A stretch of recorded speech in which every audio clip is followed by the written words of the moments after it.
nas montanhas mais altas, nas profundezas dos oceanos, nos desertos escaldantes, nas calotas polares, debaixo da terra, nas copas das árvores, na mata fechada, no jardim de casa. A vida está sempre presente nas mais variadas e exuberantes formas. Seres adaptados ao meio onde vivem e que estabelecem relações entre si.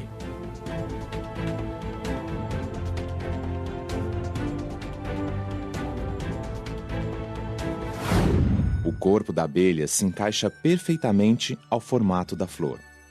Enquanto se alimenta, o pólen gruda no seu abdômen e ela o leva para outra flor que visita. Os macacos que vivem nas copas das florestas se penduram nos galhos com suas caudas.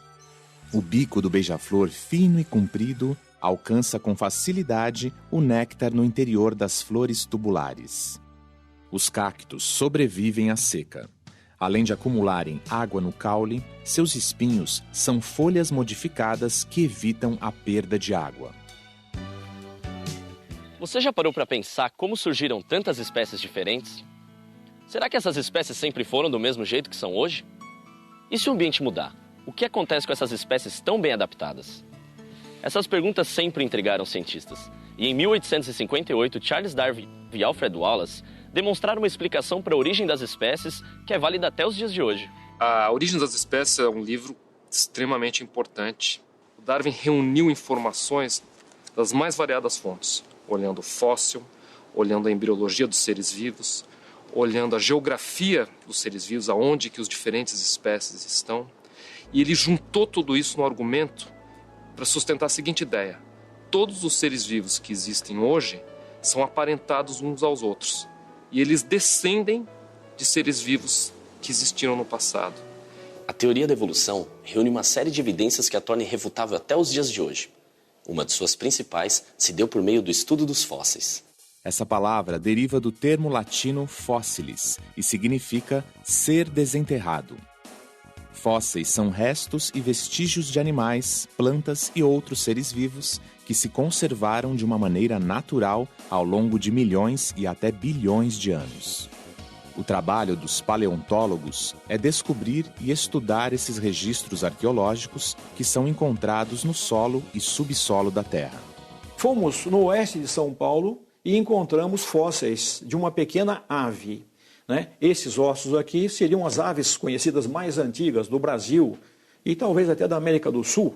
Pelo terreno coletado, pela morfologia dela comparada com outras aves fósseis do mundo todo, essas aves têm aproximadamente 110, 120 milhões de anos. Este osso que está aqui parece tão antigo, carbonizado, preto e tal, mas esse osso é relativamente recente. É um osso que não deve ter mais do que 15 mil anos. Esse dente é um dente de mastodonte, é um tipo de elefante que existiu aqui na América do Sul e aqui no Brasil, e esse procede do Nordeste. Quando se cai num terreno adequado à fossilização, então eles são fossilizados. E quanto mais tempo ele ficar preservado como osso, ele pode ser substituído quimicamente. Aqui não temos mais osso quimicamente falando. Ele virou tudo mineral. Porém, microscopicamente, conserva ainda a estrutura de um osso, porque o mineral vai substituindo o tecido orgânico lentamente e mantém a forma, inclusive, a nível microscópico. Depois de encontrado, o fóssil é estudado para se determinar a idade, a forma do corpo e a estrutura óssea, ou seja, as informações necessárias para se reproduzir um animal por inteiro, como esse. O professor Herculano está trabalhando em um taubatério. Taubaterium é um mamífero mais comum entre os fósseis que coletamos aqui na bacia. Jamais encontramos um indivíduo completo. Encontramos dentes, fragmentos de crânio, de mandíbula, de coluna, de costelas, de todos os membros, de todos os ossos praticamente. Hoje nós temos uma ideia, mais ou menos, de como era o corpo inteiro desse mamífero. Então o crânio vai ser reconstruído aqui e nós vamos buscar a forma que ele tinha, tanto no focinho, no nariz, na abertura do olho, no encaixe da mandíbula, tudo o máximo que a gente puder conseguir de realidade. E sobre a evolução das espécies? O que esses fósseis podem nos dizer? Eles podem nos dar indícios de parentesco entre os seres vivos já extintos e os atuais. Durante sua viagem pela América do Sul, ao passar pela Argentina, na praia de Punta Alta, Darwin encontrou fósseis de uma preguiça gigante. Notou as semelhanças do animal pré-histórico com as espécies de preguiça que ele havia visto. Para Darwin, isso foi uma forte evidência de que as espécies mudam ao longo dos tempos. Ele desenvolveu as ideias sobre como essa mudança evolutiva ocorre. E isso foi basicamente a ideia da seleção natural. A seleção natural é um mecanismo que explica como ocorrem mudanças ao longo do tempo.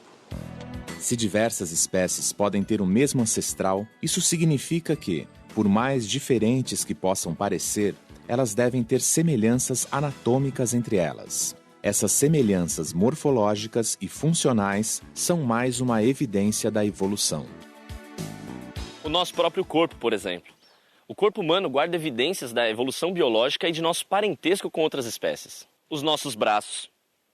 À primeira vista, não tem nada de parecido com as asas de uma gaivota, ou as patas dianteiras de um cavalo, ou ainda mais, as nadadeiras de um golfinho. Mas por incrível que pareça, esses órgãos têm a mesma origem embrionária. Ou seja, derivam do mesmo tipo de célula do embrião, antes delas começarem a se transformar nos tecidos e órgãos que vão constituir o ser vivo. São considerados órgãos homólogos e indicam que nós, os golfinhos, as gaivotas e os cavalos, somos todos descendentes de um ancestral comum. Examinando melhor e comparando essas estruturas, notamos que, embora tenham formatos diferentes, possuem o mesmo conjunto de ossos e de musculatura. Os órgãos homólogos são as diferentes formas que a gente vê nos seres vivos hoje que representam variações a partir de uma estrutura comum. Se você olha atentamente os ossos que compõem cada uma dessas estruturas, você vai ver que, na verdade, são essencialmente os mesmos ossos que estão presentes em cada um deles, só que modificados.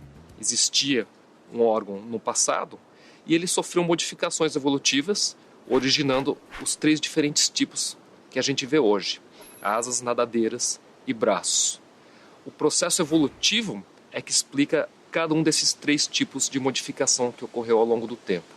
A evolução consiste em alterar coisas que já existiam. Já existia um repertório de ossos, de tecidos para montar um tipo de braço. Ele foi modificado para exercer diferentes funções. Mas como se dá o processo da evolução?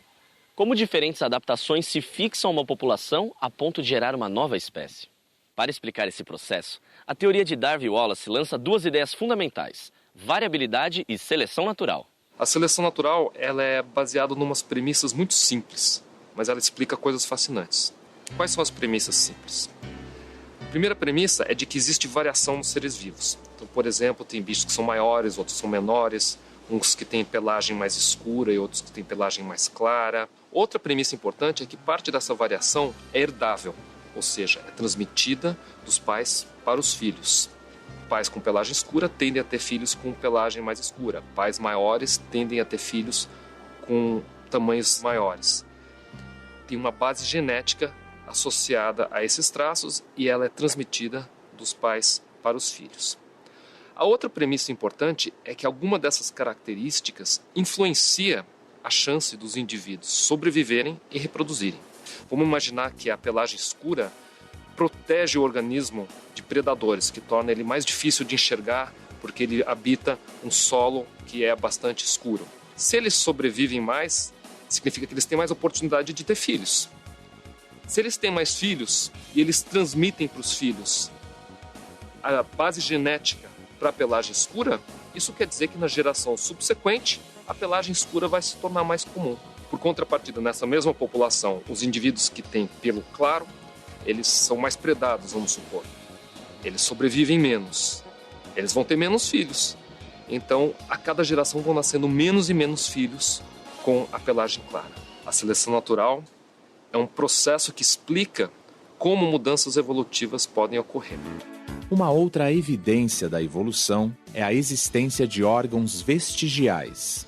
Se existem órgãos que se desenvolveram e desempenham um papel essencial na sobrevivência de determinadas espécies, existem outros que atrofiaram e perderam suas funções. São os chamados órgãos vestigiais. Nós mesmos, seres humanos, possuímos alguns desses órgãos também. Um exemplo é o nosso cóccix, um pequeno osso na parte inferior da coluna vertebral, um vestígio da cauda dos nossos antepassados. Se a gente olha uma cobra não tem patas. Mas se você dissecar ela com cuidado, você vai ver que naquela região onde você imaginaria que ela teria patas, você vai encontrar uns ossinhos muito pequenininhos que são muito parecidos, uma versão miniaturizada daqueles ossos que constituem a bacia de um lagarto, aonde se ligam os ossos do braço e da pata.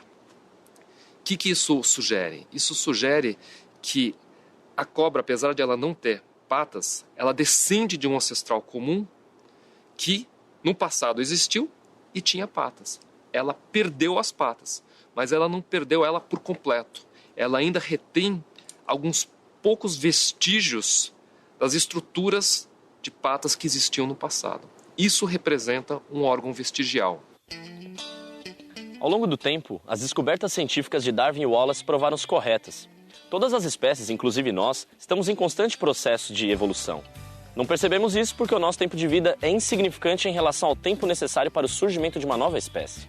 Mas compreender esse processo é essencial para entendermos que somos parte da natureza. Temos muito mais em comum com outros seres do que imaginávamos, e respeitar esse passado é respeitar a vida.